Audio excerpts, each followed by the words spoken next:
Hey everybody, it's John Brown from JB's Total Gaming, and as a fairly small channel that talks about video games and board games, I don't do a lot of opinion pieces because, being a small channel, it's hard to get enough views, enough opinions, and enough discussion going in order to really make it worthwhile. But I have something I've been thinking about for a while lately, and I kind of want to talk about, and if it gets a little bit of a reaction, maybe I'll even put it up on the Board Game Geek forums, and that is whether or not your board gaming group should be an open group.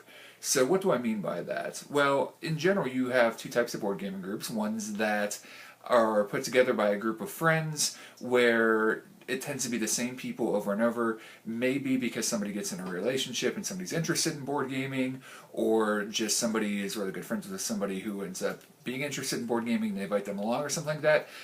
People may move or whatever. The group may change a little bit over time, but in general, it is a very closed group of people that you expect the same people every time. Or an open group where you have an open invitation, maybe advertising on Meetup, on Board Game Geek. If you play at a store, you're just having signs up, hey, everybody's welcome to come at this time to play, or things like that. Now, obviously, if you have a home group where you go around to different people's homes or tend to play at one person's home, you don't probably have an open gaming group. You just don't want people showing up to your home. This is going to be more something for when you play, in a specific area where you can just, have random people drop by. And obviously there are huge advantages and disadvantages to each. And I just kind of want to not only talk about it a little bit, but also, get some people's opinions, get some people's stories, really, about the pros and cons of each sort of thing. Obviously, when you have just a group of the same people, you can form a lot of tight relationships, but you have some negatives with that too. You have the expectation to be there, and if you can't, maybe, you have to inform everybody and things like that. You have maybe the idea, just not new ideas coming in as to what people are interested in, what they like to play. Maybe you don't experience things you would in an open gaming group where you try something you wouldn't normally try. And, well, with an open gaming group, you have a lot of cool advantages. You have being able to meet new people, being able to have new experiences you wouldn't normally, but that also obviously brings along some disadvantages. Well, a lot of those have to do, obviously, with people. And this is something that my main gaming group is an open gaming group. I play some at home with my son and my soon-to-be stepson, whenever the wedding gets planned for. But, in doing that, that's one thing. But my main gaming group, the one that I play with, pretty much every week that I can, at least once, if we don't get together, at least some of us, on more occasions, is a very open group where hopefully, more people come in and things like that. Now, obviously there are a lot of advantages to that. I never would have been in a gaming group if it wasn't for an open gaming group. I worked basically right next door to a place that had a sign up that said, hey, you can come and play. And at that point, it was very early on in the group. There was only a couple people coming. And, I haven't been there since the beginning, but relatively early on, and, now considered one of the, core people who's, expected to be there every week and has been coming for, gosh, 4 years now. And, it's great that it was an open group. I never would have been a part of it otherwise, and basically, due to the social situation, things I'm not really going to get into, basically that is my group of friends, and I wouldn't have that without that open group, and that's great.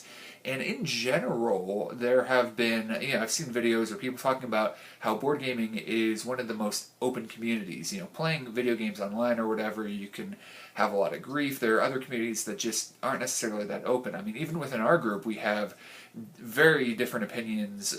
We have people of different faith backgrounds or not at all faith background. We have people who, different lifestyle choices and things like that. It isn't the most ethnically diverse group. But then again, we are in a very small town that isn't very ethnically diverse.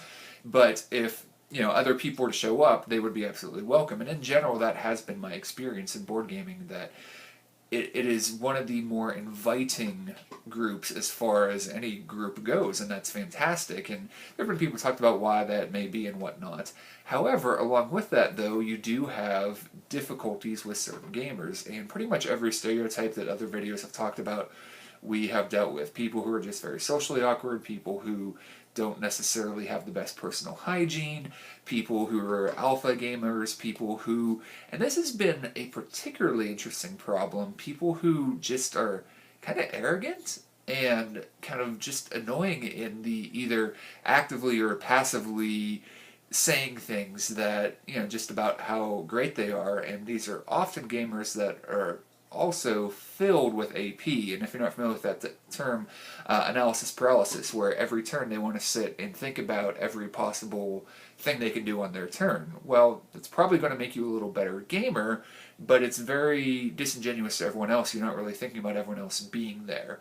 I like the game. I enjoy winning if I do. You may remember another one of my videos where I showed off my plaque from a gaming convention, but I still want to have fun playing the game, and I want everyone else to have fun playing the game. And it's, you win or lose, I'm going to enjoy it and have fun, and I tend to go by feel a lot. And I understand not everyone is that way, but especially that combination of taking a long time every time, even if when they finally do something it's very simple, or even passing for the turn, along with obviously being, basically conceited about how well they're playing, has been an issue that sometimes has, I think, hurt the group a lot, to the point where some people not coming because of other players and things like that. And there's all kinds of other videos of, how do you deal with problem gamers, how do you talk to them, and that's not really what I wanted to talk about, but just that idea of, wow, with an open group you have so much flexibility, so much surprise, and some of the other players that have started coming recently, I consider friends, and it's great, and I'm glad that we have that. And at the same time, you can get in these situations where it's like people are waiting to see who gets into what game, deciding what game they want to play, not based on which game they'd rather play more, but based on what games certain people go to and things like that, and just not enjoying experiences because of people. And with a closed gaming group, well, it's a lot easier to say, well, it's not, for me, easy to ever say to anyone, hey, you're not really welcome here anymore. But also in a closed game group, it's probably much easier to discuss that and get past that, and, at that point decide whether or not a person is able to change and, stay part of that group and not take away from everyone else's enjoyment. So, I don't know. I want to hear your guys' possibly horror stories or possible wonderful things, about your group, about what makes it special if it's a closed group, about the great experiences being in an open group, and also the negatives of that, maybe feeling out of place in a closed group, because that is another potential issue. Maybe you're not a problem gamer, and I'm not saying this in a you don't realize what's wrong with you, but you just don't really fit in somewhere. There's certain, cultural norms within a group that you get invited into but you don't feel comfortable with. I mean, that could be language or topics or things to talk about, or even, like I said, just kind of cultural norms, things that just don't feel right with you being there. Or, and obviously, horror experiences being in an open gaming group and how difficult that can be sometimes. I mean, just recently, the last... I'm not going to get into details, but recently there have been several times where I really haven't enjoyed my gaming experience all that much, and it's not even necessarily because someone is being a jerk. Because if someone's being a jerk, it's easy to say, hey, stop it.